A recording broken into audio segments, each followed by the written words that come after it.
The advice and opinions expressed by the host of Autism Live and her guests are meant solely as suggestion and should not be in any way construed as child-specific advice. The Center for Autism and Related Disorders advises working with a board-certified behavior analyst who has experience with autism before starting any intensive behavioral intervention. Any choices you make in determining your child's treatment are completely at your own discretion.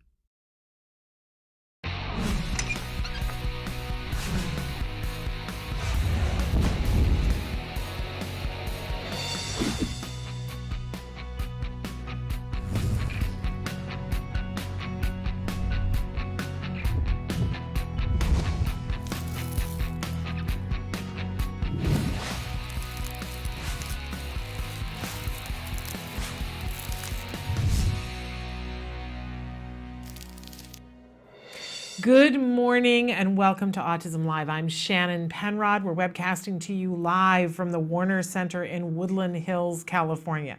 So let's just do a spot check here, an update on what's going on. For those of you who are watching the national news here in Los Angeles, all of the LAUSD schools are closed this morning because of a suspected bomb threat.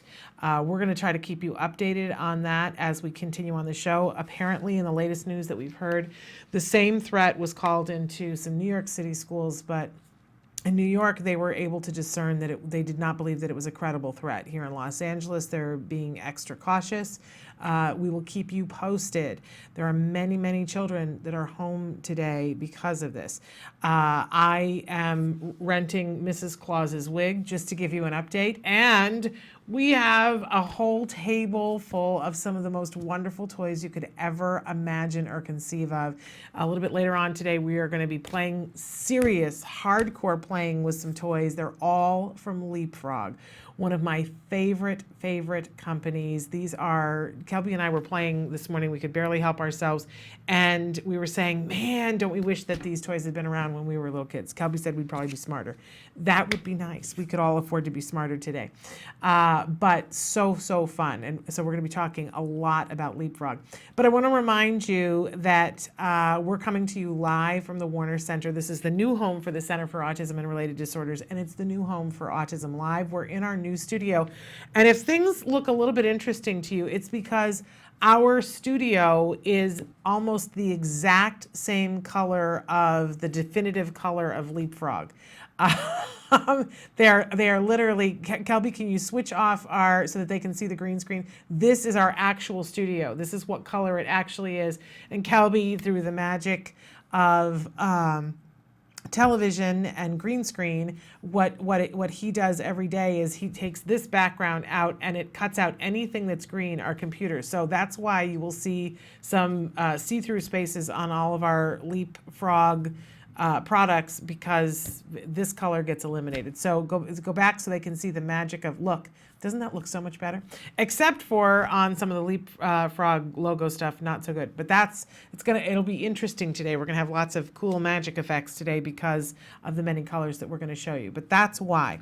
All right, this entire show, we love for it to be interactive. We really want to be talking with you. I know you guys have written in some questions and comments that we're going to get a chance to deal with a little bit later on. Kelby's going to show you some of the different ways that you can participate with the show, some of the different ways that you can be heard and take part in the conversation. Excuse me.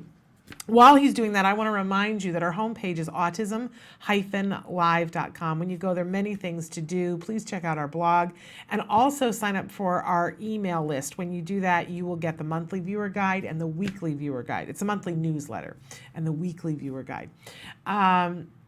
And you'll get some insider information about things that are happening behind the scenes. We hope that you will do that. You can also be watching the live show there. If you tune in during the hours that we're live, all you have to do is click on the little triangle. And actually, when you click on that triangle, you're either watching the live show or the most recently recorded live show. Now, for instance, Thursday will be our last show of the week. And that last show, it'll be the last show of the year. That last show will play for the next couple of weeks. And if you think, boy, I'm sick and tired of watching watching this, all you have to do is click on the playlist that's up in the upper left-hand corner, and you can cycle back through the last 100 shows. Now, if you want to go back further than that, and why wouldn't you? Because we've had amazing experts. We have thousands of shows, thousands of hours that have been recorded. All you have to do is check us out on any one of our other sites. For instance, on our YouTube channel, if you go there, you can be checking out the highlights, you can check out the full episodes, you can check out our playlists. It's a pretty incredible, and even some videos that we recommend that we didn't do. So check that out on our YouTube page. We always like to remind you at the start of the show that no one can give individual specific advice on this show, and that I am not an expert in any way, shape, or form. I am a parent. I am an autism mom. My son was diagnosed at the age of 2.5, and he is now a brilliant 12.5. We are coming up on our 10th anniversary of the diagnosis. And I can tell you, for those of you who are watching, I know that I got a really incredible message over the weekend from somebody who said, I just need to know that there's hope. And let me loudly tell you that hope is our favorite 4-letter word, and there is all kinds of hope. Everybody on this journey starts in a different place and they end in a different place, so we have to be clear about that. But there's every reason to believe that the individual that you love and adore that's on the autism spectrum can make significant progress. They all will make progress, but every reason to believe that they'll make significant progress. Where they end up, again, nobody wants to speculate, because what if we held that individual back? Let's shoot for the stars. Let's give them every bit of support that we can that's right for them, and that's different for everyone, right? But we talk about on this show some of the different ways that you can get to the resources that will be helpful to you, and I hope that I can, while I'm not an expert, I hope I can hook you up to some of those resources. So when you go to the homepage, definitely participate. Put your cursor in that box that says your question, type, hit enter. It will show up here on my screen. You and I can have conversations, and more importantly, you can have conversations with our experts. It's free. You don't have to have a login or a username or a password or a credit card or nothing. Nothing, right? So I hope that you'll participate with that. Okay, we like to start every morning with something we fondly refer to as the jargon of the day. This is when we take on one word, one phrase, one acronym. We try to figure out what in the heck are the experts talking about when they say these things. I chose two this week that are particularly troubling. So just to, not to give it away, but so today it's idiosyncratic language. That's our jargon of the day. Idiosyncratic language. And then on Thursday, we'll have pragmatic language, right? And you will, especially if your child is school age, you will see these terms thrown around like ping pong balls. And it's good to kind of get a handle on what are they talking about. Because I don't know about you, sometimes I have heard people talk about idiosyncratic language as a positive thing. A lot of times when experts are talking about it having to do with an individual who's on the autism spectrum, they're talking about it from a more challenging perspective. So let's take a look at what our actual definition is. Actual definition of idiosyncratic language: speech characteristics that are errors in the pragmatics of communication. Often involves language with private meanings or meanings that only make sense to those familiar with the situation where the phrase originated. Okay, so let's take a look at what our working definition is, and then we'll tear this apart. Working definition: speaking in a way that assumes that everyone knows what you know. And this is really whittled down to when we're just talking about it having to do with autism, because often we'll see our kids that they don't have the perspective taking to understand that you don't know what I know. I still will see this sometimes with my son, especially when it comes to video games. He'll launch into a discussion about video games, and I'm like, what did you just say? I don't even know if those were nouns or verbs. like, help me out here. I need a glossary. And sometimes he'll pick up the conversation in the middle of it as if I've heard some previous conversation, right? Not as much anymore. We worked really hard to remind him, you have to paint me a picture. I don't know what you're talking about. I don't have any expertise. I wasn't there, right? But when we see kids who do this, that they will, one of the examples that I read online when I was reading up about examples of this is that when we think about what's outdoors, right? And we think about it and we categorize it, and those of us with neurotypical brains, and we think, okay, well, outdoors, there's no roof overhead, there's probably wildlife, and there are plants, and that kind of thing, organic matter outdoors, right? So when we think of outdoors, or somebody says outdoors, that's what we think of. For a child who's on the autism spectrum, they may know that the only person who takes them outdoors is their grandma, and they call their grandma Nana. Right? So when they want to go outdoors, they're not thinking about all of that. They may say Nana, and that is their way of expressing, I want to go outdoors. Now, that's an extreme example. We would have no idea that the child wanted outdoors by saying Nana, right? But if you think about it, that's a pretty typical stage in development for all kids, that there is a moment in time in which they're saying things and the rest of us don't understand it, right? How many of you have been around a toddler with emerging language and the toddler says something and everybody kind of gets that look on their face and they look to mom and mom says, oh, he's saying that he wants to do this, right? Mom's the only one who can understand. That's idiosyncratic language at its worst, right? And for some of our kids who are on the autism spectrum, they will stay in that category unless we work really hard to get them out of it. That we give them pragmatic language so that they can be able to speak in a way that everybody around them can understand. And we'll give you a more thorough definition of pragmatic language on Thursday, but idiosyncratic language. So when your speech and language pathologist is talking about the fact that your child is speaking in idiosyncratic language, they're not talking about it in terms of a positive, right? It's not like good jargon that, it's in a way that no one else is understanding them. So, but there are ways that we can work on it, and that's the thing that I want you to know. But if you know what it is, then that's half the battle. All right, moving on. We have a question of the day for you every day. Our question today is, it's very holiday time for a lot of us, what tradition or ritual does your family enjoy during the holidays? Is there something in particular that you guys like to do? This is a question that Kelby asked me last week about, is there something in particular that your family likes to do? And I was saying, it's changed so much that we're in those tween years, I'm talking about, and there are lots of things that we used to go and do, and even for Halloween, there were things that we used to go and do, and it's like, we gotta go to the pumpkin patch, and we gotta do, and take the little train ride around the pumpkin patch, and all of a sudden now, I'm getting pushback, and he's like, that's too baby, we don't do that anymore. It's very funny, even in, he's in, junior high now, and I'm being told by the school, oh yeah, the parents don't come and do that. That's just the kids. It's a very interesting phase. So we're kind of changing our rituals this year. So we'd love to hear from you guys. What do you guys do? We certainly, one of our favorite things to do is at some point to play board games. I talked about this with Brian Turtle on Thursday from Endless Games. I really feel like this is the time of year where we make the effort. We try to play board games throughout the year, but it doesn't always happen.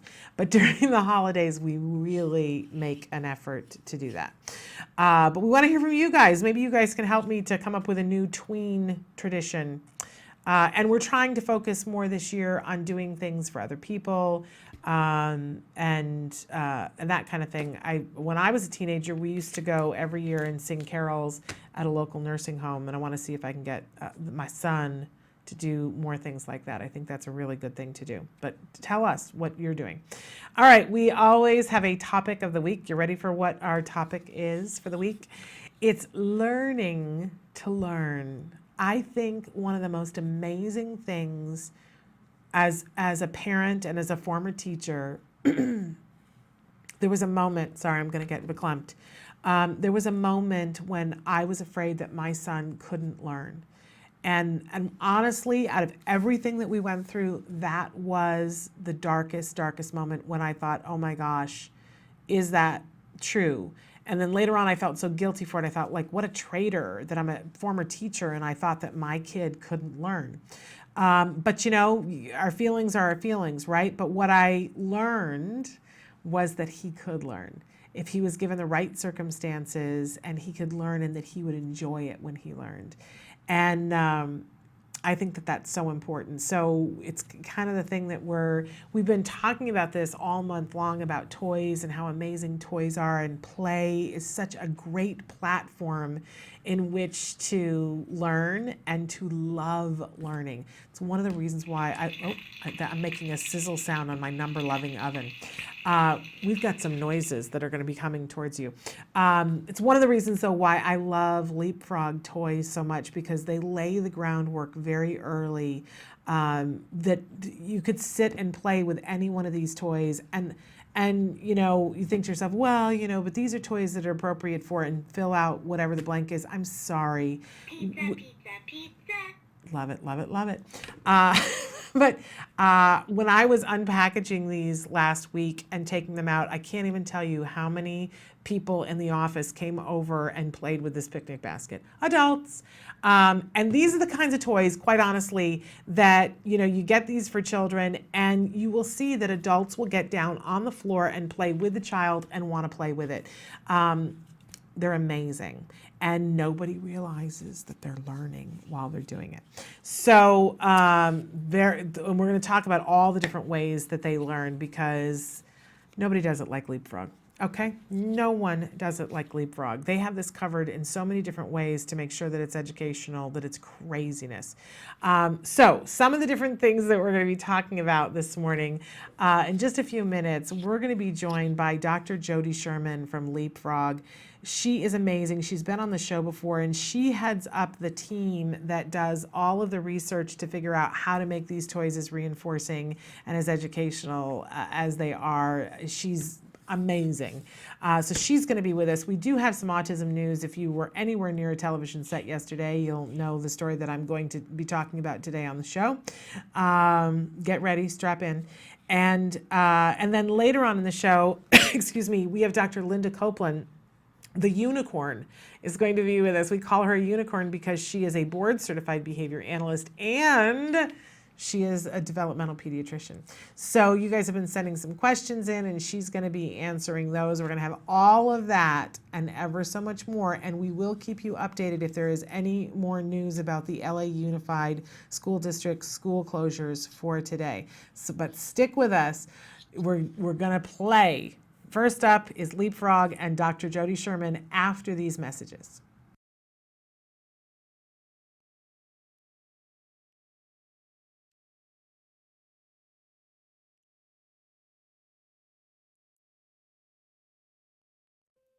What would you do if your child was hurting? If your family's future was uncertain. If help seemed out of reach.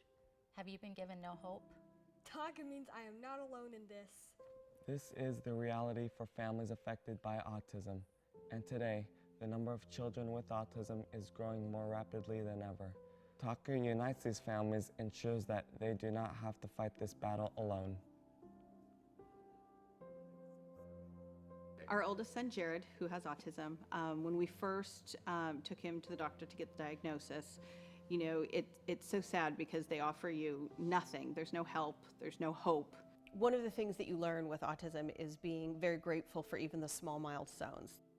You know, when you first get the diagnosis, you go through all the range of emotions. You know, this can't be happening. Why is this happening?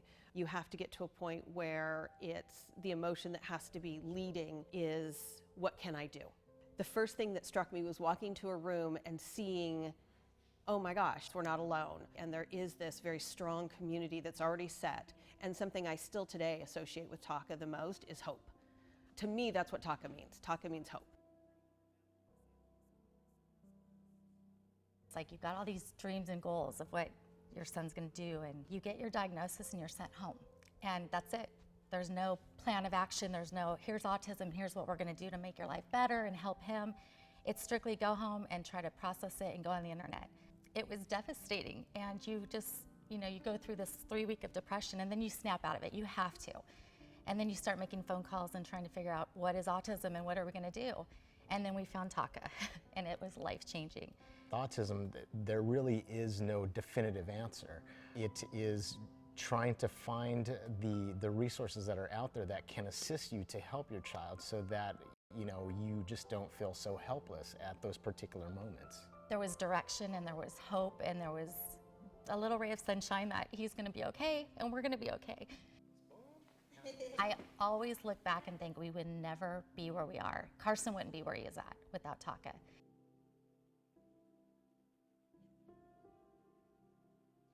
So 13 years ago, my son was diagnosed with autism, and that put our whole family into a tailspin.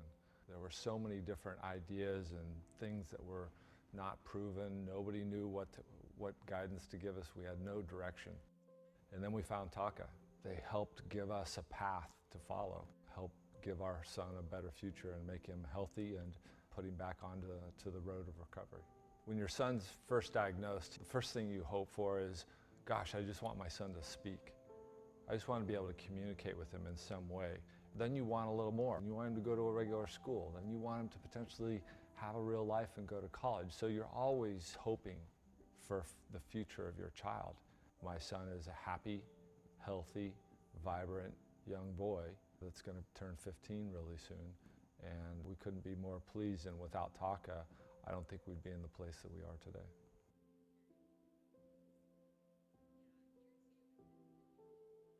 We believe the future is not defined for many affected by autism. There is hope and direction for these kids and their families. TAKA is dedicated to providing community, support, education, and hope to families affected by autism. At TAKA, At TAKA, At TAKA, we are families with autism helping. helping. helping families. helping families with autism. Hi, my name is Matt. I am 19 years old and I was diagnosed with autism when I was 6 years old. Autism is one of the fastest growing developmental disabilities in the United States, but I am living proof that with the right treatment, hope is possible. My future is not limited. Today, I am attending Fullerton Community College and I run for the cross-country team for fun with my friends. It makes me feel proud when I think about my progress. Chances are you know someone affected by autism. Show them they are not alone and help others get on the road to recovery. Contribute to Talk About Curing Autism today.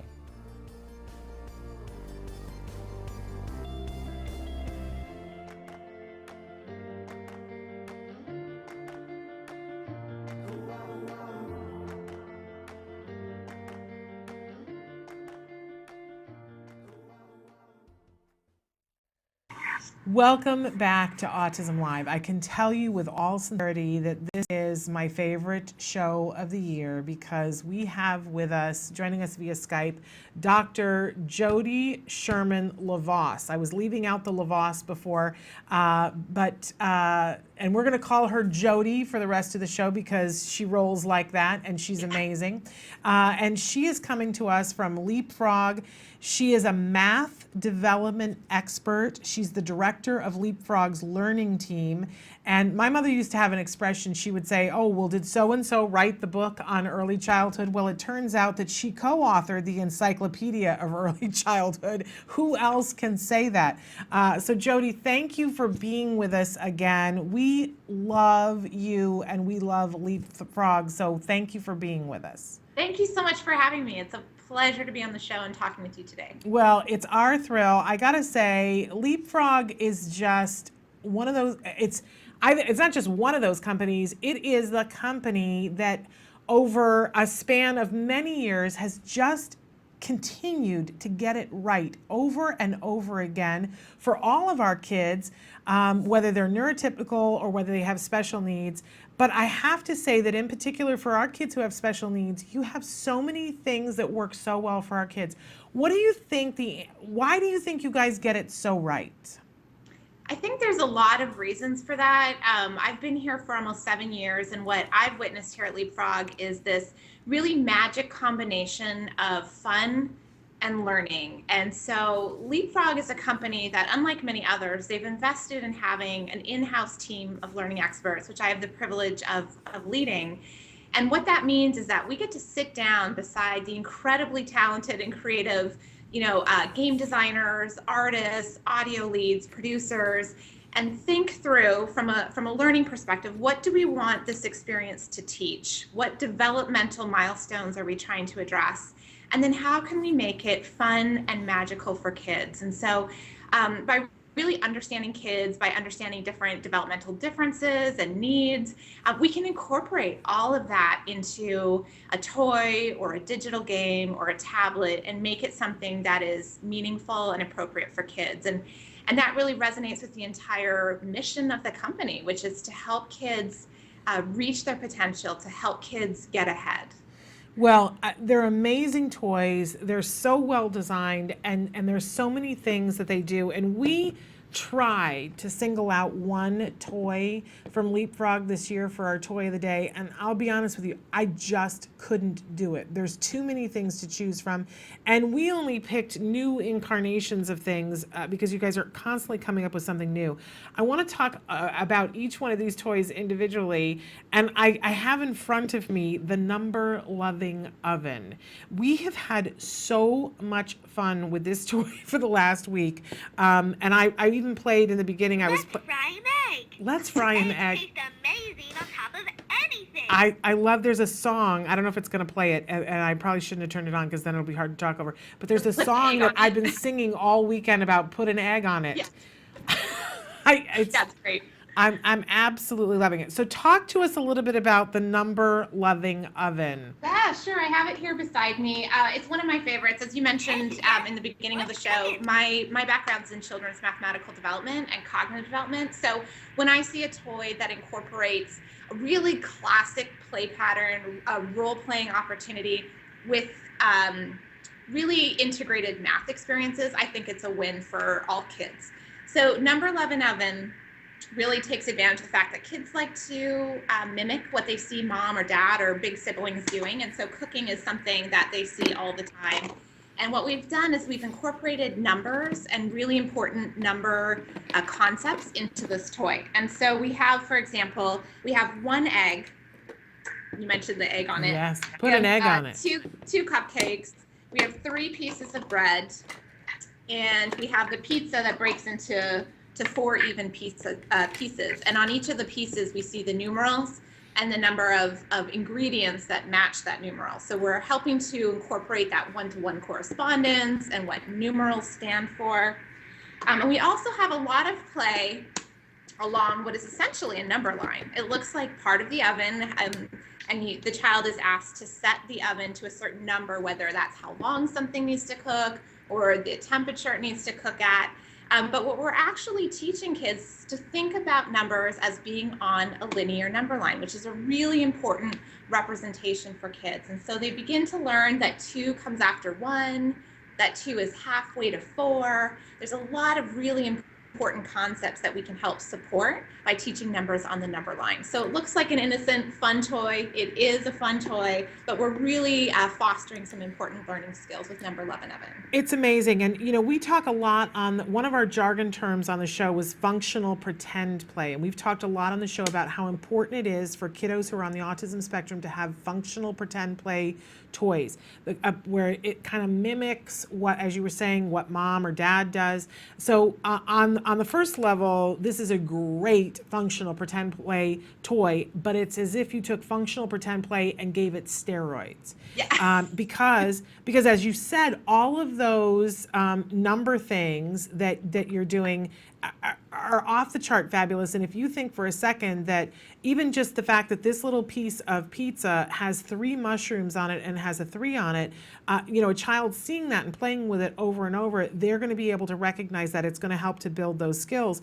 And I love how interactive it is. I turned it off so that we could talk, but you start pushing buttons. Every button on here does a different thing. And once you start to cook, it will talk to you and say, Oh, that's a good thing to cook. Let's put that, let's set the oven to number 3. So the child has to do that, and then it reinforces the child and says, good job. And then it does something for a couple of minutes, and then it asks them to do something else. So this is not only, we talk about all different kinds of toys on the show, Jody, but so it's not only functional pretend play, but for those of you who watch and we talk about cause and effect toys, this has the whole package, and it's interactive. Anybody would want to play with it. And for those of you that we've talked about, you need to desensitize your children because they have issues with different kinds of food. This is a great toy because you can be doing all of that stuff all together. And the price point on it is ridiculously inexpensive. I looked and played with this, and I thought that this was going to be a $50 toy, and it so is not. This is an amazing, inexpensive toy. You guys are killing it on this toy. Great. Yeah, we're really excited. It's been nominated for Toy of the Year by the Toy Industry Association. So we're really honored. Hopefully it'll win. We're really excited. You can go vote. And we're also really cognizant of the fact that for all kids, as well as kids on the spectrum, we want to make sure that with these toys, the audio, the songs, they're not getting in the way of the play. And so with Number 11 Oven, it's fun. You can actually turn it off and still play. It's that functional role play toy that you mentioned, that open and close play, the taking apart of the food, putting it back together, sticking everything in the oven, which is great storage as well. And when you turn that audio on, the audio has been really carefully designed to support key concepts and to support the play and not get in the way of the play.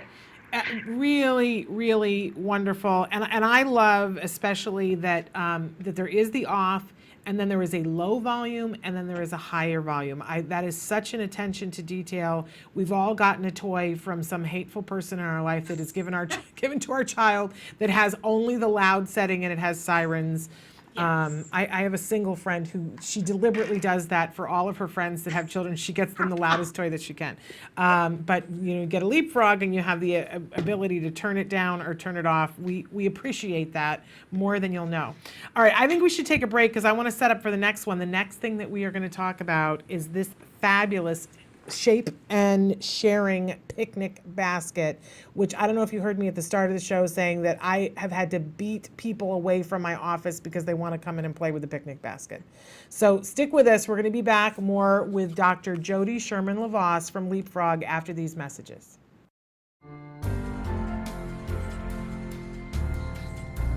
Hi, we're here with Temple Grandin. And we're going to be asking her some of your questions that you guys have written into us. First of all, Temple, I want to thank you for being with us here today. No, it's good to be here. This is a question that I want to know. When you went to the Emmys and you went to all these different events and you were there in your wonderful shirt, was there anybody who tried to talk you into wearing something else? Or did they just understand that you needed to be who you were? Well, I think being eccentric is just fine. I dressed eccentric at the Emmys. Mm-hmm. Eccentric's fine. Being a filthy slob is not fine. Mm-hmm. Let's look at the latest Mars rover. You got the Mohawk guy that's ahead of the expedition. You got the Elvis guy that figured out how to land on the moon and he wears Elvis outfits. I think that's just fine. But you can't be a rude, filthy, dirty slob. That's the thing where draw the line. Eccentric's fine. I remember a guy who was on the spectrum and he taught astronomy at a local college. And he had beautiful astronomy t-shirts and he had long hair with a ponytail this long. And I said to him, don't let anybody cut your ponytail off. You know, wear it with pride, but it must be washed and it must be clean. There you and go. Neat. Love it. Did they try to talk you into wearing a dress, or they? Oh no, nobody knew I would wear a dress. I got too much of a farmer tan and would just look just terrible. No, you're not going to get me in an evening gown. I did buy some new black pants I'm going to wear tonight.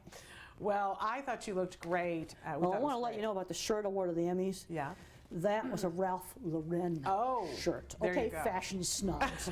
And that was a gift from my sister for Christmas.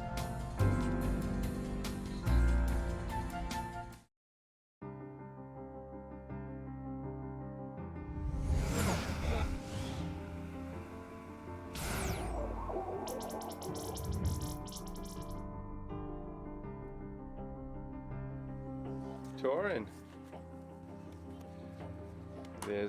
There's the two buddies. I have a 7-year-old son who was diagnosed when he was 22 months old with PDD-NOS. That diagnosis was changed when he was 3 to a full autism diagnosis. There was a long period of time where he didn't sleep at all, and all night long would bang his head and whoop. It was because he was in pain but couldn't tell us. We're gonna back up, showing the speed and grace of this guy. CARD was one of the only programs that said it doesn't really have to be this way forever. Your child will make progress. We can show you. Just give us time. We started services with CARD when my son was 3.5. Shortly thereafter, my daughter was also diagnosed and started her immediately with services. And I'm pleased to say that I think she's doing exceptionally well and will probably lose her diagnosis in the next 2 years. We started with 3 therapists with my son, and he had actually a 46-hour program. And thankfully, through some of the behavioral training that CARD helped us with, he is back in school. 1 + 9 = woohoo! He's sleeping at night. CARD has a very robust program. Things that we're working on right now that we could never work on before is learning to play the piano, learning to ride his bike. It just has given us back our quality of life. They focus on our family. What do we need to do to make it more functional? So we're very, very happy with the services, and we feel like we owe everything to CARD because they kind of gave us back our life. I have nothing but love for CARD, for sure.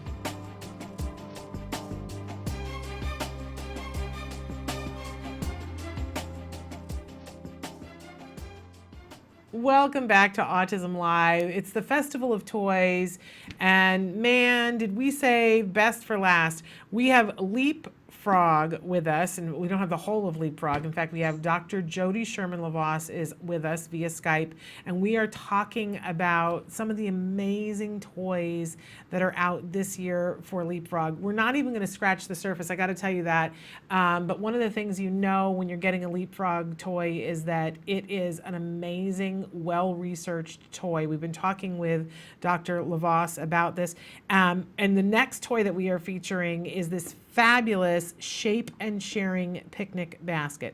This is another one of those toys that it's so deceptive, Jody, is that it just looks like this fabulous, really cool toy that, you know, you're gonna play picnic with. And that, if it just did that, it would be a fabulous, fabulous functional pretend play toy. But this toy does ever so much more. And you are an amazing math expert. So tell us all the things that this toy does for us. Well, first of all, thank you. Second of all, yeah, what I really like about Shape and Sharing Picnic Basket is that, like many of our toys, again, we're marrying this idea between role play, pretend play, fun, with really important learning objectives. We know that early math skills are incredibly important. We often focus on literacy, which is obviously very important, but sometimes to the detriment of math, and we need to make sure that we're supporting those really early math skills. And so with Shape and Sharing Picnic Basket, we're focusing on shapes in particular. And so inside the picnic basket, first of all, for the 6 to 36 month range, sometimes even just the open and close play is really what gets them hooked. That's what kind of draws their attention. And inside they find dishes and they find food, and the food represent circles, triangles, or squares, and they fit into the plates. And so kids are going to have some practice with a very simple sort of shape sorting task and learning about the attributes of those shapes while they play.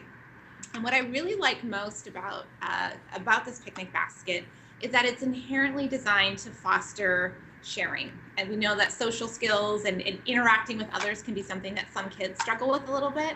And so all the dialogue, the songs, the underlying core social play is really all about interacting with others and sharing. And so although Shape and Sharing Picnic Basket is fun to play with on your own, it's really designed to be enhanced when you're playing it with mom or with a sibling or with dad. So that's one of the things I like most about this particular toy.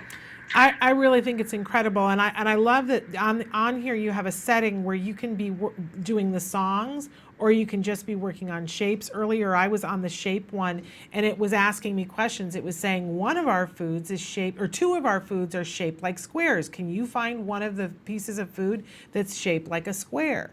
So I absolutely, I love that, again, it's like taking a really great functional pretend play and putting it on steroids so that you can have so many. This is a toy that will work on so many different things. It's working on colors, it's working on shapes. As you said, that there are social skills.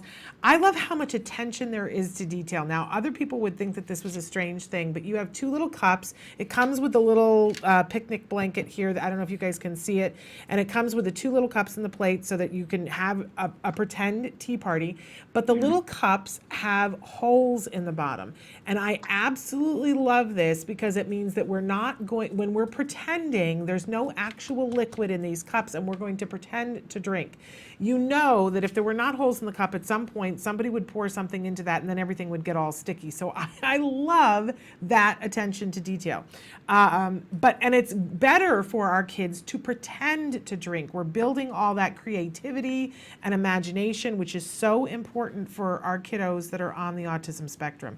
And what a great toy. I want to make sure that it's very pink and blue on the outside, but both this and the number loving oven, do not be mistaken and think that these are girl toys.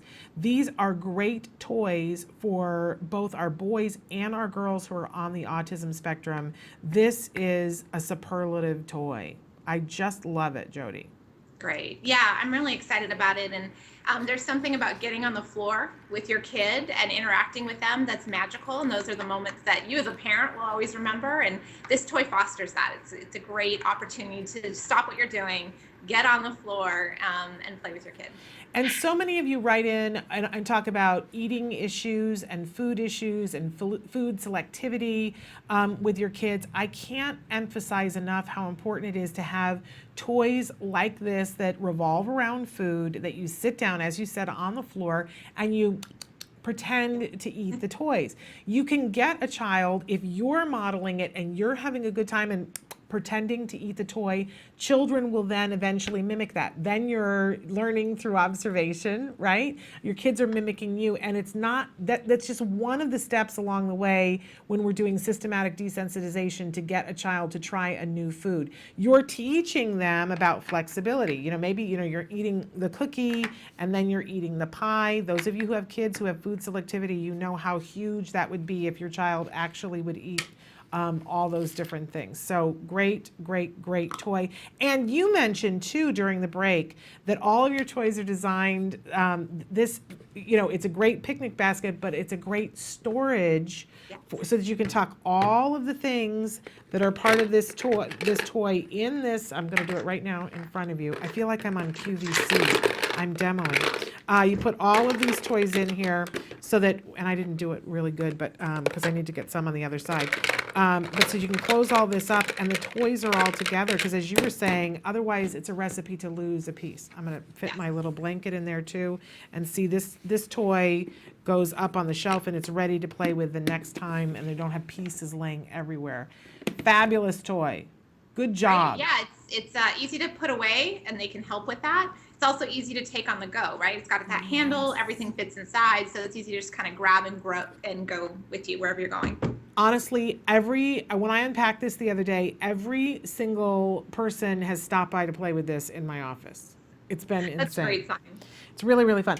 Okay, so the next thing that I want to move on to, if it's okay with you, is this deceptively small, amazing, amazing thing. I'm talking about the LeapReader, which I'm showing. There are parts of the box that you're not going to see because our screen takes out the green. But this amazing, it looks like a pen. It looks like a high-tech pen. Kelby and I have had more fun with this. This is awesome. Awesome. It's like the keys of the kingdom here. So talk to us a little bit about the LeapReader reading and writing system. So LeapReader is, it's an incredible product. It is very much like a high-tech pen. In fact, the bottom has an infrared camera, and what that camera reads are actually dots that you can't really see on the pages. And so this LeapReader knows exactly where it is on every single page. And what that allows us to do is to really get kids engaged with physical books. And so LeapReader, you can separately purchase Learn to Read series, which is what I'm holding up right now. We have an interactive solar system for kids who might be passionate about planets. We have an interactive human body for those that want to, get their kids learning about the systems in their body and good hygiene and safety and health. We have all kinds of passion topic books. We have dinosaurs, things that go, about vehicles. And in all of those books, the LeapReader can read the text out loud to the child. In the Learn to Read books, it can actually sound out the individual letters in the words to really support learning how to read. And they also have activities on every page because we don't want to just teach children to decode words. We want to get them understanding what they're reading. And so we'll ask them to find the character that is on the floor. And when you touch on Leap, you'd hear a sound effect, you'd be reinforced, and then you can play another game. So LeapReader is just a fantastic way to learn to read, to share that reading experience with your child if you want, or independently. And it really supports a wide range of literacy skills. I gotta say, this is probably the coolest thing I've ever seen. It's so much fun. I'm going to turn it on here, so it's going to make some noise here. But right now, so there are all these icons at the bottom of the page here, and if I touch on the green one here, all I need to do, it says to say it, to touch a word to have it spoken. So I just drag the pen, and it says Tad. Can you guys hear that? Tad spies a monkey. And I have to say, one of the things that I think is particularly cool about this, a lot of times when we're teaching kids to read, we ask them to take their finger and follow along, and that helps them to, build their eye strength and to keep their place of where they're going. For our kids who are on the autism spectrum, sometimes that's particularly important. We discovered that my son had an eye issue where the muscles weren't strong enough, which was making it harder for him to read, and the pointing helps. But for this, the fact that they're doing with a pen, they're working on it with the tripod grasp, which helps them with the writing at the same time. It's like you double down on things all the time at LeapFrog. As an ex-teacher, I love it. That's so great to hear. And you mentioned the writing. So some of our LeapReader books actually support writing skills as well. So you can buy the book that has special paper where the LeapReader, again, knows where it is on the paper. And when it presses down on the paper, it actually releases ink from inside the paper. So it looks like you're writing, but it's mess-free. It won't get on anything else. But again, because the LeapReader knows where you are on the page, it guides the child to learn how to form their letters and their numbers. And so it knows if the child's gone outside of the line, and it fosters independent writing. So the first time you do the letter, you're tracing the line, and then you're tracing a more dotted line, and then finally you're just shown where to start, and the child writes completely independently. Again, LeapReader knows exactly where you are on the page, so we use music cues to help the child know if they're forming the letter correctly or if they need to try again. So it's a great way to teach not only reading, but also writing skills as well. And I love, it comes with a book, and in the book it gives you a sort of a sample of each one of the things so that you can know which kinds of books that you want to go to get with it. Kelby and I had so much fun with the sample book this morning with the interactive world map puzzle that was Africa, where it was quizzing us on where the countries were in Africa. You have two adults in here this morning arguing about where was Nigeria to find it and wanting to be the first one to find it. That's two adults. Imagine what this can do with kids. And I'm never going to forget where Nigeria is ever again. So just so awesomely cool. I'm telling you, there's something for each and every one of our kids developmentally.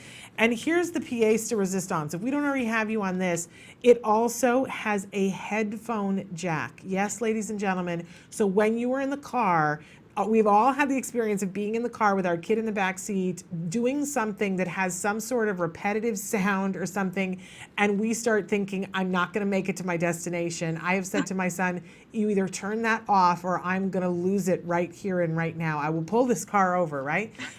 Headphone jack, ladies and gentlemen. Your children can be reading and writing in the back seat and doing the interactive world map puzzle, and they're hearing it in their ears and you don't have to hear it. I think you got a winner winner, Yeah. chicken dinner. We're really excited. It has the headphone jack, and it can actually read the entire story to your child, so they can be essentially listening to an audiobook or following along. There's also toggle buttons on the front because we also have music that you can download onto the pen. So this can be your child's own sort of MP3 player if you want to put music on there. And it's also rechargeable, which we heard from parents was absolutely necessary from our previous product known as TAG. So it's totally rechargeable batteries. It's an MP3 player, audiobooks, and of course the physical books as well. We actually gave the LeapReader to over 300 kindergarten teachers and wanted their perspectives on what they thought about it for their classrooms, and 100% of them said that they would recommend LeapReader to other teachers and to parents. So it's something that educators and parents definitely see the value in. It's a really exciting product. I absolutely love this. So that's the LeapReader. So cool. This is the box that it comes in. Okay, I think we should take a break, and then we want to come back and talk about Epic because it's epic. So we're going to take a break, and we're going to be right back. Stick with us.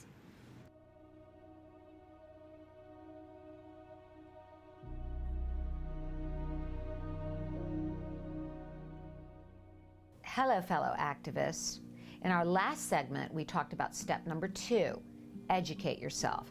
Step number 3 is get support. Now, any journey can feel overwhelming if you feel like you're walking it alone.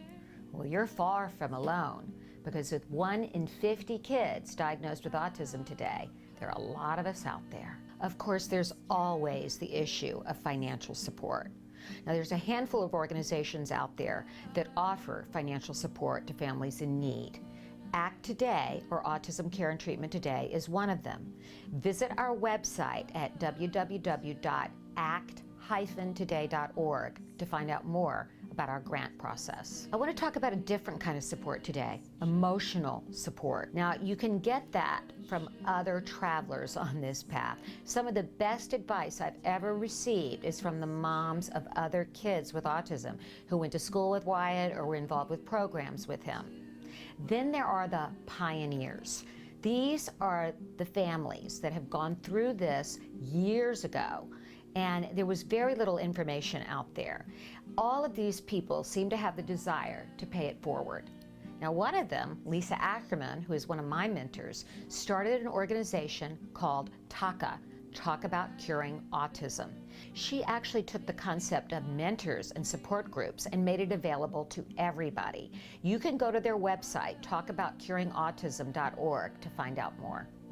During the first and most difficult year after Wyatt's diagnosis, I wrote an email to close family and friends, letting them know what was going on and the challenges our family was facing, and why we dropped out of sight. I was amazed at the outpouring of love and affection and all the help I received from that email. First, you have to be vulnerable.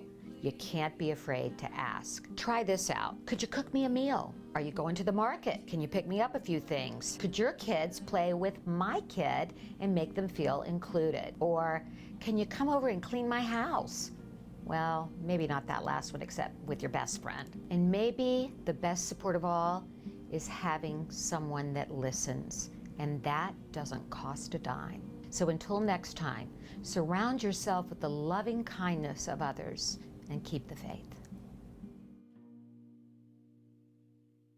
Welcome back to Autism Live during the Festival of Toys. We have been talking with Dr. Jody Sherman-LaVos from LeapFrog and talking about some of the amazing toys that are available this holiday season from LeapFrog. We were just talking about the LeapReader reading and writing system, and I also wanted to say, because we mentioned that there are so many books that you can get to go along with it, that I have here part of Ready, Set, Kindergarten. I have 45 building activities that are for ages 4 to 6, and then I've got another thing here that's a Learn to Read 6-book set for early reading series. These are just some of the things that are available, but I wanted to give you just a second to talk about the Ready, Set, Kindergarten, Jody, because I know this is a really amazing series that you guys have. Yeah, so what we did is we wanted to step back and look at what kids really need to get ready for that big milestone, that big life event of going to kindergarten. At LeapFrog, we have a proprietary scope and sequence of over 2,600 skills that really outline everything kids need to learn and do from birth through school. But from that, we wanted to cull down to what are the essential experiences that kids need in order to prepare for kindergarten. So we really culled that down into a much more manageable set of skills, and then designed the LeapReader books to foster those skills, including daily routines, talking about your emotions and recognizing other people's facial expressions and emotions, days of the week, counting, and letter recognition and letter sound. So those are just a few of the many skills in that set. And for many of you that have small children that are out there that are on the autism spectrum, this is a great thing to be doing in the year before they go to kindergarten to give them some setup for some things that are coming.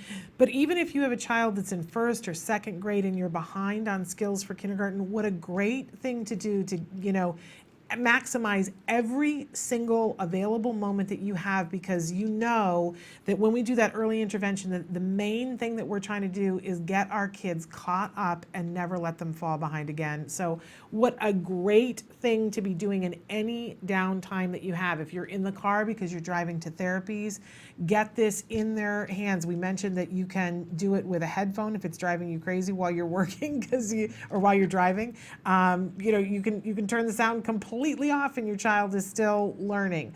But maximize every single moment. You need to cook dinner. Great time for your child to be doing the LeapReader system so that you're still having an educational opportunity and getting your child caught up. So we wanted to bring that up. And then speaking of things to put in their hands for all that downtime to maximize, the next thing that we have here, and it's going to look interesting on my green screen, it's Epic.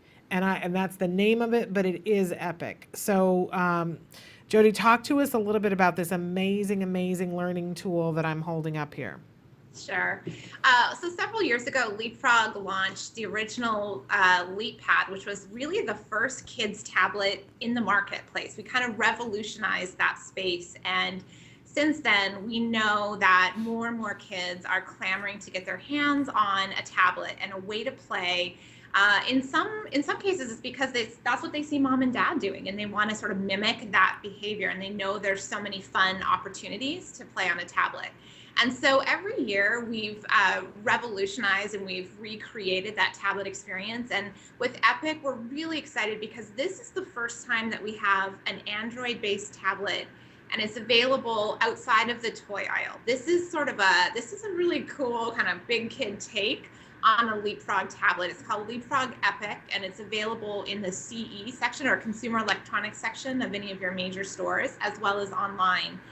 And what's really exciting about LeapFrog Epic from a child developmental perspective, from a perspective of having kids on the spectrum, is that it's designed to grow with your child. It's designed to meet your child's unique needs. It's a tablet that has a playable user interface or UI, and the child can actually customize that UI to follow their own passions. So they can put stickers on it, they can change the weather and the time of day and explore the world. And then once they're within the LeapFrog learning content, we have what's called Just For Me learning technology inside many of those games that allows the curriculum to move up or down in response to every unique child. It's really very amazing. And for those of you who have been thinking about doing some sort of a tablet experience with any of your kiddos, it's a concern because first of all, it's an investment, right? But I hear people saying, well, I don't want to get the little kid one because then in a year, I'm going to have to turn around and make the investment again. So the fact that this grows with the child is truly amazing. But you're giving them what has the potential to be for the older kids, but you're doing it in such a safe way. This is set up for us, safety in terms of the technology. It's got an amazing bumper on it, and this is an incredibly durable product. But also in terms of being I think the biggest fear that we have as parents is that our kids are going to make bad choices that are going to lead to them being on websites that we don't have control of the content that they're seeing, or, as has happened to many of us, myself included, our child gets on a game that we downloaded, that we looked into, and suddenly they're making an in-app purchase so that something's coming directly out of our bank account. So talk to us a little bit about what you guys did for us so that that's not a concern. Yeah, safety is so important, particularly with our kids. I've got 2 little kids of my own, and the last thing you want is them stumbling across something that they shouldn't see, that they're not ready for, that you're not ready for them to see. So we've done a number of things. We do have a browsing experience on Epic. We know that a lot of kids love those cat videos on YouTube. Yes. And so what we've done is we've put an app within Epic called Leap Search, and every single piece of content within Leap Search has been reviewed and approved here at LeapFrog. So we've watched every cat video, every soccer lesson video, everything you can imagine. And we've made sure that there's nothing inappropriate in there. And we've curated that into a really safe experience for kids. And kids can browse, they can mark their favorite videos or images or websites. And within those websites that we've approved, there's no links that go off anywhere. So it's a really safe sort of walled garden experience.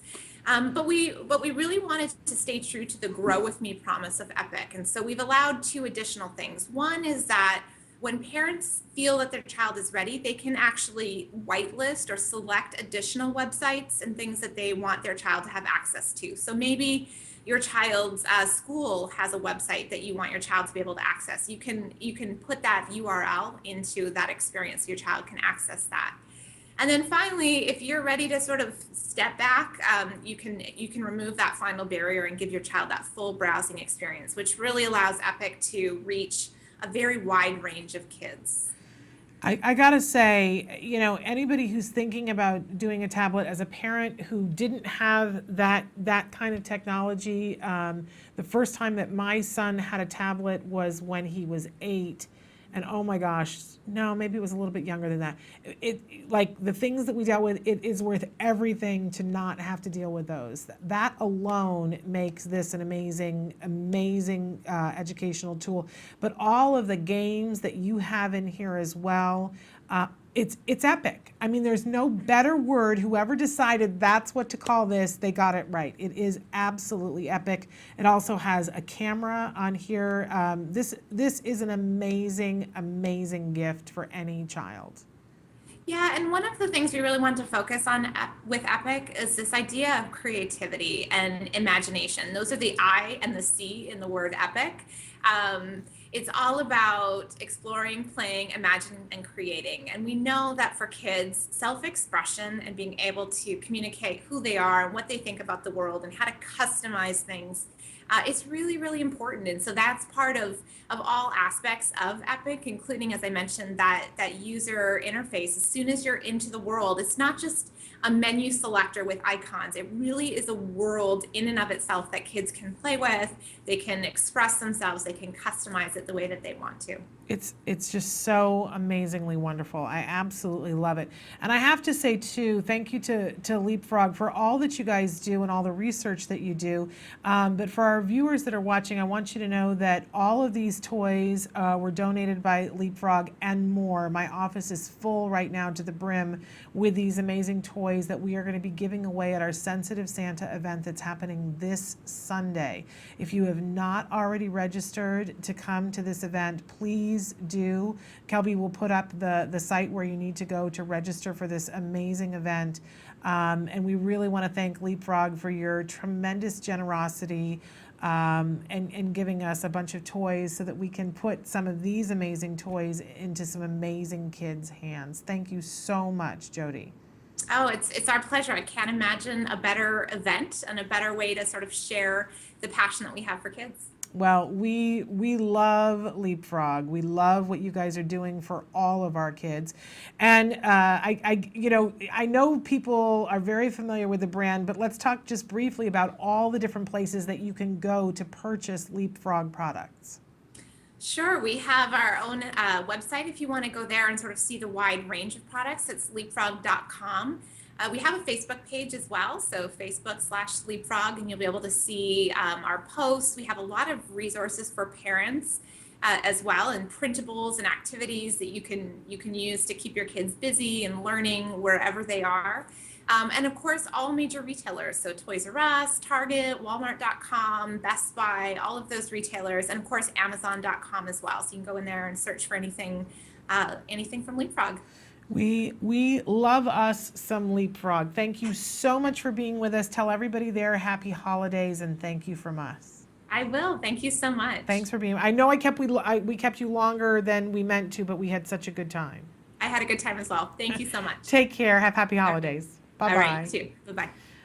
Amazing toys. We had fun here. I hope that you guys did too, but you got to get to the store. You got to check these out. And you have all assurance when you get a LeapFrog toy, your child is going to be excited and they're going to be learning. We're going to take a break now and go to the A Word. This is an ongoing documentary following a little boy, Jack Riley, diagnosed with autism at the age of 2. We get to see at the beginning of the series how his family is starting to deal with early intensive behavioral intervention. Notice how many opportunities they give him to learn. This is exactly what we're talking about with the toys, giving them those opportunities and giving immediate reinforcement. This is what LeapFrog does so well. Then when we come back, it's going to be time for our segment with Dr. Linda Copeland. We call her the unicorn because she is both a board-certified behavior analyst and a developmental pediatrician. But first, here is the A Word.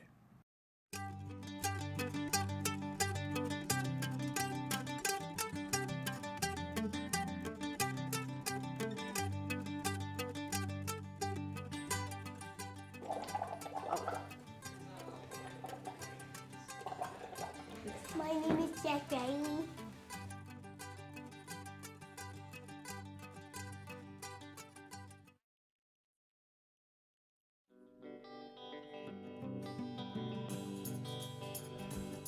I know a cute little blue-eyed boy, and his name is Jack. Jack Riley. He got a big, warm, blue-eyed soul that makes your heart beat fast. I say Jack, Jack, Jack is my buddy. Jack, Jack, Jack is my buddy. Everybody around is so down with Jack. So Jack Riley, how old are you? 6. Are you in first grade? No, it's going to be first grade though. So what are you in now? I'm going 0th grade. You're what do you call 0th grade? Kindergarten. The A word. I think that word was far worse than we ever expected. Yeah, I remember I kicked the garbage can when we were outside. My foot hurt. I remember that. That wasn't a very good day.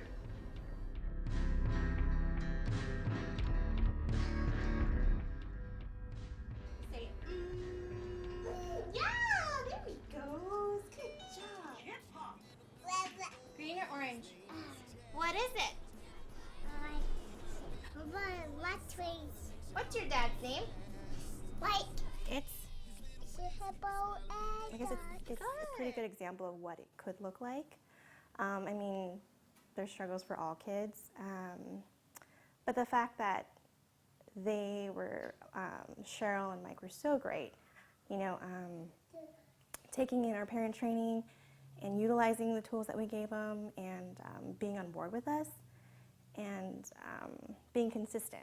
I feel like consistency is so important because sometimes I know when parents come home, it's just easier for them to just give the child whatever it is that they need because they've had therapy all day. But consistency, I feel, is so important, and that's how you get over their behaviors, their difficulties, and consistency is key, and it's obviously worked for them. Like that, okay? Ready? You can do it. 1, 2, 3. Yay! Good job! Good job! Good job, Jack. We adore him, so whether you do the right thing because of that, you're doing something because of it. I think I saw coincidentally, some of it's right. When we first, you hear autism, and of course I did all the online research to scare you to pieces, and one of the things that probably hit me the hardest was that he's not supposed to be a kid who likes affection. He's not supposed to be a kid who's going to put out affection, and of course that's not true, but what did we know at the time? So I think then, and it's in both of our nature, that we thought we could love it out of him, which is probably one of the best things that we ever did. Maybe, I don't know. I'm going to marry somebody. Yeah. Eloise. Eloise? You've got a lot of contenders, though, for who you might Yes, marry. I do. Who else might you marry? She's the only one I'm going to marry. Oh, yeah? I hope. And as I said many years ago, I want him to date. I think that forms you. It informs everything in your life. Getting your heart broken, breaking a heart, confidence, insecurity, everything's informed by dating. And I really want him to do that. And to me, that's a typical behavior. Just that, I don't know, I mean, he's just such a cool kid. It's just, we are amazed every day at some of the stuff that he says and does, and feel very, I guess, honored, privileged to be his parents. Well, what if Mommy asks you to eat broccoli? What will you do? I would eat it, but I don't like it. Okay. It just tastes like, because I don't like eating trees, and that looks like a tree. That's true. You don't like eating trees? It looks like a small tree, like this big a tree. Yeah. That's one thing that autism has done for us. If I just don't know that if you don't go through this, that you, I mean, I was never someone who lived in the present very well. I tend to look to the future a lot, always planning what's next, and boy, he helps me to live in the present, because you just have to. You have to appreciate every little thing. A part of me wants him to forget that he ever even had therapy, just to grow up and make memories, make friends, and yeah, be successful in life. Perfect. Now pull the other bunny in.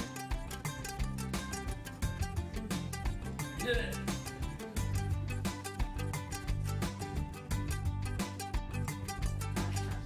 Design to escape.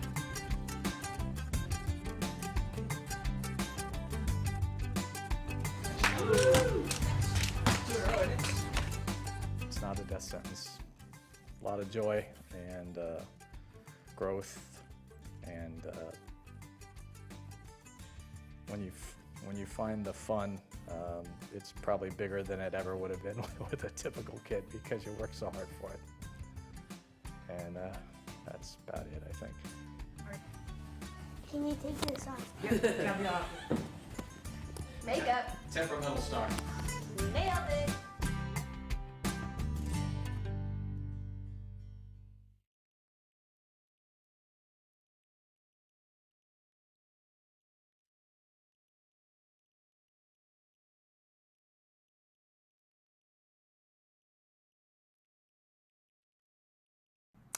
Welcome back to Autism Live. We had a story in the news that we wanted to talk about just briefly before we have an opportunity to talk with Dr. Linda Copeland. We are going to talk more extensively about this study tomorrow, but I know it was all over the news yesterday.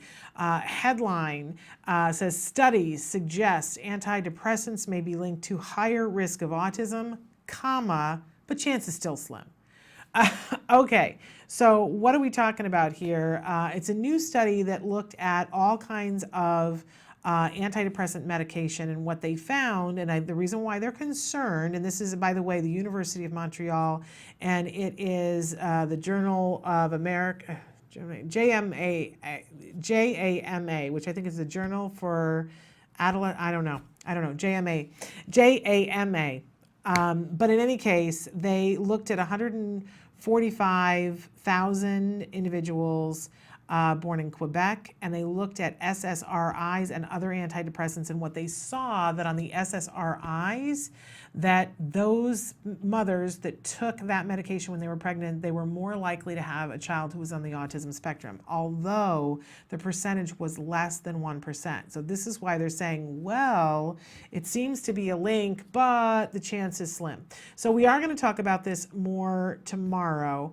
But I find it interesting how we're reporting on this juxtaposed against other things. Less than 1%, but they felt that it warranted having a discussion. Pediatricians and gynecologists are saying all over the country it's not enough to warrant going off of your medication. But again, Nancy and I will cover this more in depth tomorrow. We're going to take a break now, and we're going to go to Dr. Linda Copeland and ask her some questions. We call her the unicorn because she's a board-certified behavior analyst and a developmental pediatrician. Stick with us.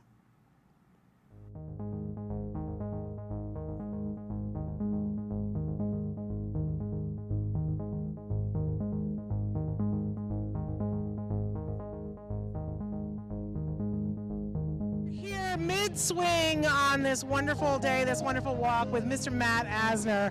Talk to us about today's walk. Do we have any facts, figures, numbers, or just pure emotion? Just pure emotion. I'm about to get the numbers. We'll see what it is. Okay. I think it's probably close to 1.6, probably. That's my feeling. But it's incredible. We had 55,000 people plus here today, and you know, I honestly, I've been here 7 years. It gets better and better and better. So. And really what you've fostered here today is hope. I know that's your favorite four-letter word. Where are we without hope? Where are we? Really, I mean, seriously, where are we without hope? Hope is everything. Hope is eternal.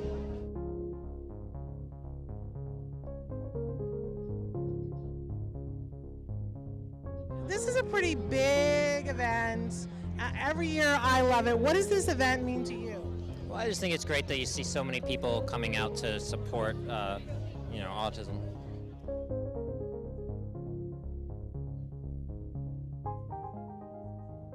So we're here with Max Burkholder. There's a whole community of people that are going to love you no matter what you do, no matter where you go, no matter what you do, and that's the autism community. Are you okay with this? Is this a good thing? I'm pretty okay with it. This seems to be a pretty happy, supportive community. Well, what did you learn about autism through portraying this wonderful character?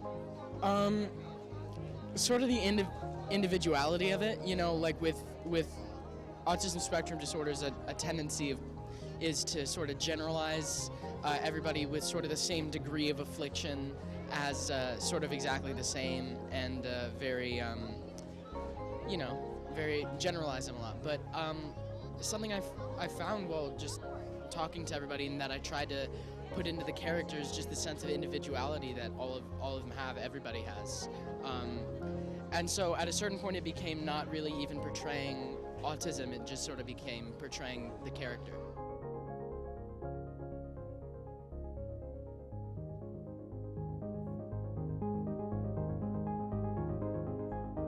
I want to say thank you on behalf of everybody for what you do. That's very sweet. To bring awareness and to raise money. That's a tremendous, tremendous legacy. But as a dad, you've got other things that you're doing as well. Yeah. I want to know, as a family, if you have any advice, what's been something that's been helpful to you personally? You know, get your autistic kids out in the community. I mean, my son's got a guide dog, so he goes to a lot of cool places. He surfs, he skis, does gymnastics. He's actually trying Hebrew school. I'm not quite sure if he knows what's happening there, but he does all kinds of cool things, and he has a lot of friends. Right now, most of his friends are the adults who take care of him, and over time, hopefully he'll have more friends who are his age, and you'll see him walking around, and people won't be nervous around him. The dog's been very helpful with that. It's like the dog is like the most infectious thing in the world. Like, everybody wants to be near the dog, and he sees that, and he gets some of that affection laid onto him. So as a family, you know, we're just there to support Tyler and make him happy.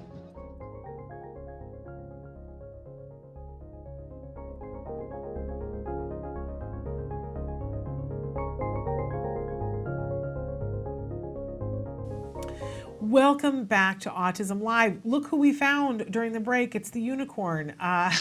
Happy holidays. Happy holidays. We're so thrilled to have you, Dr. Linda Copeland. Dr. Copeland, for those of you who are going, why are you calling her a unicorn? She is both a board-certified behavior analyst and a developmental pediatrician. And to our knowledge, she is the only one, or there might be another, I don't know. But she's the only one that we know, and that's why we call her the unicorn, and because it's a very special thing. And she's sparkly and shiny. So we just love her. So Dr. Copeland is here with us every third Tuesday of the month. And so this is our last time having you on this year, and we're thrilled to have you. So welcome again, Dr. Copeland. Yeah, it's always great to be here. Well, we really certainly appreciate it. Now, we had some questions written in by viewers. I want to start with this one. My son is getting nosebleeds. What is the best way to deal with a nosebleed when it is happening, and when should we be worried? And I love this question because my son's only had one nosebleed, but I always, whenever somebody gets a nosebleed, there's always the big discussion about, do you put your head back? Do you tilt your head forward? What do you do? The first aid generally recommends sit up and lean forward because you don't want to be swallowing too much blood into the stomach, which can be irritating to the stomach and make you nauseated. So you want to sit up, lean forward, and then pinch your nose closed, maybe with some gauze or a handkerchief or something. And just pinch it closed for about 5 to 10 minutes. And that usually, for most nosebleeds, will be enough to stop it. The time to be seen by the doctor or in urgent care is if you've been doing that and it hasn't stopped in 20 minutes, then the child needs to see the doctor. Okay. And the big issue then is how to prevent nosebleeds and what might be causing them. It's rare in kids, but you want to rule out a serious medical problem like either a bleeding disorder like von Willebrand's, which is a genetic familial bleeding problem, or high blood pressure can actually contribute to nosebleeds. But by far in kids, the cause of nosebleeds is just the mucous membranes in the nose get dried out and there's millions of tiny little fragile capillaries and they'll bleed easily. So to try and prevent that when there's not a nosebleed, if the child will allow the parent or if they'll do it themselves, drop or spray one little drop of saltwater nose drops and sniff them up, one in each nostril, and sniff. The salt water toughens the blood vessels, and then follow that. They can dip their pinky finger in a little small jar of clean Vaseline and just put a dot there and a dot there. You don't want to put it way up or anything because that could do more damage. And try to teach a child not to pick their nose. And after you've just immediately stopped a nosebleed, you don't want to do a lot of blowing of the nose or bending over because that could bring about a rebleed. Okay, and so you talked about if it goes longer than 20 minutes for a single nosebleed, that's when you should seek medical help. But what about frequency? And obviously, if a child got one nosebleed, that we could do the salt water and we could do the little bit of Vaseline on the end. I didn't know about that, so thank you for that information. But if a child gets a nosebleed and then like a week later they get a nosebleed, how often would it have to be before you went, okay, this is a concern? Well, if they're getting frequent nosebleeds, one every week or something, that you do want to go see your doctor. But that's, as I said, it's usually a local phenomenon just related to the mucous membranes in the nose.